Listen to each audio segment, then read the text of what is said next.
Buenas tardes. Este es el video Yin de problemas de garganta. Y para poder hablar de eso, necesito extenderme un poquito en cuál es la pelea, por qué la lucha es aquí. Lo comentaba brevemente en el video pasado. La pelea es entre el ser y el pensar, o como lo comenté en otros videos, entre la sangre y el sistema nervioso. Principalmente el sistema nervioso central pues está aquí. Y cuando el sistema nervioso tiene una actividad muy excesiva y está en discordancia con la víscera, con lo autónomo, vamos a tener un nudo aquí. Esto es muy interesante. Para poder explayarme, entonces, necesitamos entender qué energías trabajan una y otra. Bueno, en la medicina china tenemos dos órganos, uno del lado derecho y uno del lado izquierdo, que ejemplifican estas energías. Uno es grande, esponjoso y tiene muchas actividades, y es el hígado. El hígado expele toda cantidad de sustancias, chupa muchas otras, consume mucha sangre, pero produce muchas cosas. Y es un órgano bastante grande y no es muy redondeado, que digamos, no es muy cósmico. Más bien tiene una forma medio alargada. Del otro lado tenemos el vaso. El vaso es como una bolita, sí es muy cósmico. Y además chupa hierro, y ahí es donde van a morir nuestras células sanguíneas. Produce muy poquito, pero es muy importante su función. Ahora, si nos quitan el hígado nos morimos, si nos quitan el vaso, el cuerpo puede seguir funcionando. Esto es muy interesante. El vaso diríamos que es más espiritual y el hígado es más material. Nos sirve para estar y trabajar el cuerpo en la materia. Pero el vaso tiene su función energética y se supone que de ahí es donde nos viene también una especie de fuerza centrípeta, que es la que succiona a través del mesenterio los nutrientes del intestino. Entonces tenemos uno expansivo y uno que es contractivo. Y también una relación planetaria que se utiliza en la medicina esotérica es que el hígado es Júpiter y el vaso es Saturno. Saturno pues es el tiempo, es las limitaciones, son las reglas y es la sabiduría también. Y Júpiter es la expansión, los excesos, el arte, y hay una pugna entre estos dos. Es muy interesante también que las funciones del Po o del alma corpórea se asocian más a esa pasividad, no en actividad, sino en una pasividad no determinada, sino integrada desde su naturaleza. Y el Hon, o el alma etérea, es más bien una expresión de actividad que nace como una creatividad, algo que no está determinado por la naturaleza. Entonces, tenemos el que nos da las reglas, Saturno, Cronos también en la antigua mitología, y tenemos a Júpiter, o también Zeus. Qué curioso que en la mitología griega, Zeus vence a su papá, a Saturno. Esto es muy interesante porque, bueno, si nos quedáramos en Saturno, siendo lo que la naturaleza quiso de nosotros, casi tendríamos que estar en estado vegetativo, como cuando se induce a una persona en coma y su cuerpo funciona perfectamente. En ciertas enfermedades degenerativas, donde el sistema nervioso ya no funciona tan bien porque se lastimó o se degeneró, es muy llamativo que el cuerpo no tiene tantos problemas.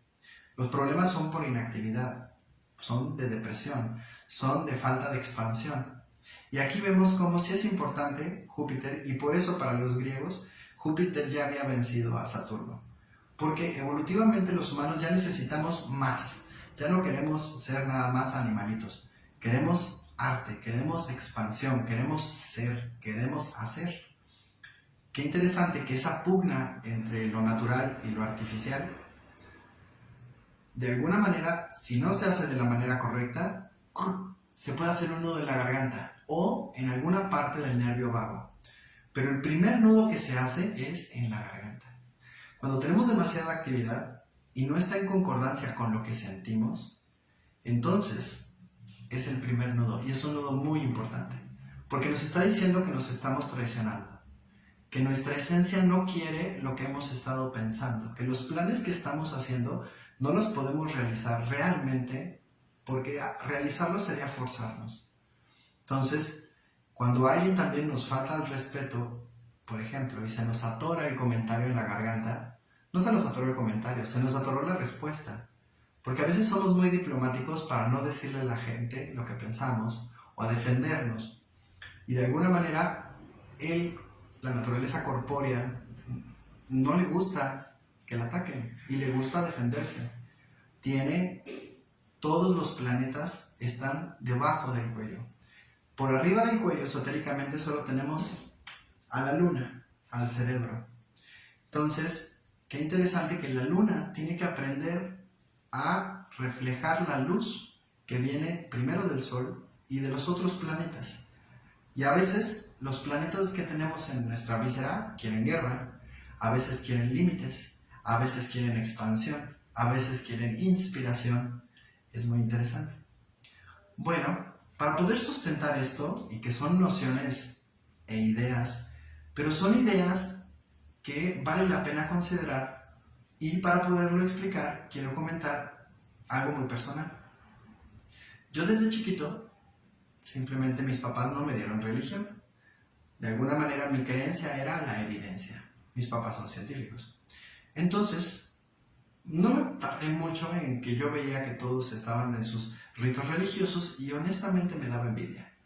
Yo quería más conexión, porque además, desde muy chiquito, mi papá me explicaba cuestiones físicas, astronómicas, químicas, y lo entendía, pero no me satisfacía.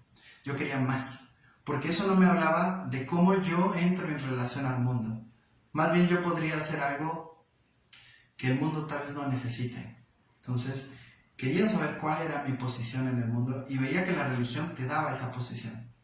Bueno, busqué muchos libros sagrados y todos me dieron mucho que aprender, pero es muy difícil para una mente que desde chiquita estuvo entrenada para buscar evidencia, creer en un libro sin poderle preguntar a los que lo escribieron.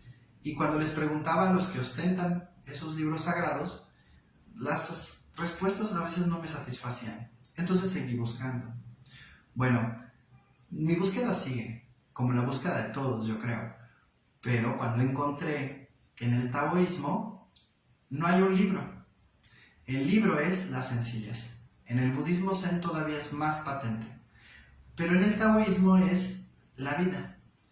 El cuerpo humano como representante del universo entero. Esa es una creencia, y conforme la vamos digiriendo nos damos cuenta que tiene mucho que ver, porque parece ser que el cuerpo humano simplemente se hizo a razón de interactuar con el universo entero, desde las plantas que lo rodeaban, las energías cósmicas que lo rodeaban, los ciclos de la Tierra, los ciclos de la Luna y todas las peripecias que han venido pasando de alguna manera han dejado su huella en nuestro ser. Entonces el cuerpo es un libro sagrado, es una representación pequeña de todo lo que nos rodea. Cuando yo entendí esto, me encantó, porque ahora yo tenía un libro abierto al cual preguntarle, y yo invito a que consideren este libro abierto, que todos lo estamos haciendo, queramos o no, porque estamos viviendo una experiencia en nuestro cuerpo y en nuestro ser, y todos estamos buscando ideas que sean edificantes. Todo este rollito que me eché tiene que ver con el nudo en la garganta. Tiene que ver con demasiado pensamiento. Tiene que ver con no vivir en la luna, sino buscar que la luna se acompase de todos los planetas y conozca todos los sabores y sea parte de, para que nuestra personalidad no sea nada más una expresión de egoísmo, sino que también sea parte del universo. Bueno, ese nudo en la garganta se hace cuando nuestra luna tiene pensamientos que no van de acuerdo a nuestros demás planetas. Y es muy interesante también que cuando no tenemos eso, tenemos elocuencia. La energía fluye y podemos decir nuestra verdad. Alguien que no está seguro de lo que piensa y lo que piensa no lo puede probar, muchas veces habla un poco apretado. Las comisuras de los labios se aprietan. La sonrisa no es muy marcada, sonríe así. Es muy interesante. Y la psicología se ha encargado de ver estos rasgos, pero la fisiología esotérica nos dice mucho más. Es elocuente como cuando tenemos esa conexión, es más fácil ser un orador. Tenemos esa capacidad de crear desde nuestro propio verbo. Y qué interesante que en un libro sagrado eso dice, que Dios actuó a través del verbo. Y no solo eso, también los budistas creen que el universo entero se creó con la expresión de una sílaba, Aum. Todo empezó a vibrar. Bueno, es un gran poder el poder hablar. Tener un problema de garganta y paralizar la garganta porque estamos pensando cosas que no reflejan una verdad probada, que son ideas que no podemos sostener, es muy interesante. Y también es muy interesante que las personas que se dice que han logrado cierto grado de conexión con el universo, o con Dios, o con el espíritu, que se les llama sacerdotes, santos, gente especial, maestros. Bueno, estas personas en antaño se creía que tenían poderes mágicos y su palabra era poderosa. Y aquí voy a ir un poquito más lejos. Su saliva era poderosa. Es muy interesante este tema, porque en la antigüedad, si tú querías que un hombre santo te diera su bendición, te escupía. Y vemos en Peter Pan cómo hacer un pacto entre dos personas, escupimos en la mano y nos agarramos fuerte.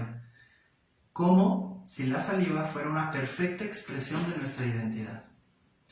Hay chamanes que escupen en la boca directamente de sus discípulos cuando les quieren pasar un conocimiento. Primero los preparan para recibir ese conocimiento y cuando están listos les escupen en la boca. También en el shintoísmo y en algunas otras prácticas chamánicas, para que un objeto se haga de poder, le tienes que escupir, para que se vuelva parte de tu energía, un poquito una expresión de ti. Y escupir puede ser una bendición o una maldición. Los musulmanes escupen al suelo cuando se sienten ofendidos y no es tanto para agredir al otro, sino para que la energía negativa de los que los están juzgando o los quieren hacer daño se detenga ante la muralla energética que representa su esencia cuando llega al piso como un escupitajo. Pero escupir en general era algo muy positivo en general. Hay una película donde Ace Ventura, a través de Jim Carrey, juegan este juego de escupirse con un jefe tribal. Bueno, eso sí sucedió. Un explorador europeo llegó a una tribu en África y le escupieron en la cara. Casi se vuelve loco, porque eso no se le hace a un caballero, pero cuando entendió y vio que la presión era muy fuerte, pues mejor él también escupió y todos eran felices. Qué interesante que hoy en día nos ponemos el cubrebocas y tenemos miedo de que no nos toquen las bacterias de los demás. Bueno, todo esto parece rebuscado, pero es importante porque en homeopatía, cuando tenemos pensamientos discordantes, nuestra boca de manera autónoma nos saca la saliva, nos disgusta nuestra saliva. Hay gente que va por la calle y escupe porque le molesta su saliva, no se la quiere tragar. Bueno, este es un rasgo que en varios remedios homeopáticos nos enseña que tenemos pensamientos que no van de acuerdo a nuestro ser y son venenosos. Ahora podemos probar también que una persona que vive estresada tiene cortisol en su saliva. Y hay quien dice que todavía la saliva tiene más, dependiendo de qué estamos pensando. Entonces, cuando corregimos nuestro pensamiento en pensamientos más acorde a la verdad, a una verdad más amplia, que tenga que ver con el universo entero, entonces es una saliva cada vez más sagrada y puede llegar al grado de ser curativa. Bueno, es muy interesante cómo hay un pasaje donde Jesús escupe en los ojos de una persona y le quita la ceguera. Y esto no es nada más en la Biblia. Podemos encontrar muchos ejemplos de cómo la saliva era curativa. Y aquí en México es fabuloso que las mamás bendicen a sus hijos antes de llevarlos al colegio, les escupen y los peinan. Tal vez atávicamente las mamás saben más lo que están haciendo. Les están dando su bendición, su energía y su amor a través de la saliva. Entonces, qué interesante todas estas interacciones. Cómo es importante ser coherente entre nuestro pensar y nuestro sentir para que nuestro hacer sea un hacer en armonía con el cosmos. Y cuando lo logremos cada vez más, no tenemos tantas bacterias en la boca. Y también, ahora sabemos que por eso los animales se chupan sus heridas. Porque tenemos células de defensa en la saliva. Y la saliva, cuando es recién salida de las glándulas, es perfectamente estéril. Entonces, chuparse las heridas sí funciona. Y que las mamás les den un besito en las heridas a sus hijos también funciona. Hay pasajes donde antes simplemente se le pedía a un animal que te chupara, inclusive, porque el animal también te puede bendecir con su saliva. Especialmente el perro, era una tradición que los perros chuparan las heridas. Y hay algo más interesante. Hay un remedio homeopático que cuando tenemos esa extra salivación, tenemos caries y tenemos muchas bacterias en la boca y muy mal olor en la boca, este paciente tiene una manía y una necesidad de comer estiércol, sobre todo de vaca. Es increíble, porque ahora sabemos que el estiércol de vaca es ligeramente curativo y se puede poner en una herida y es astringente. Bueno, todos estos ejemplos para mí son un poco leer el libro de la vida, y de eso se trata el esoterismo, y de eso se trata explayar estos videos de lo práctico a lo filosófico. Pues, un gusto compartirlo. Buena tarde.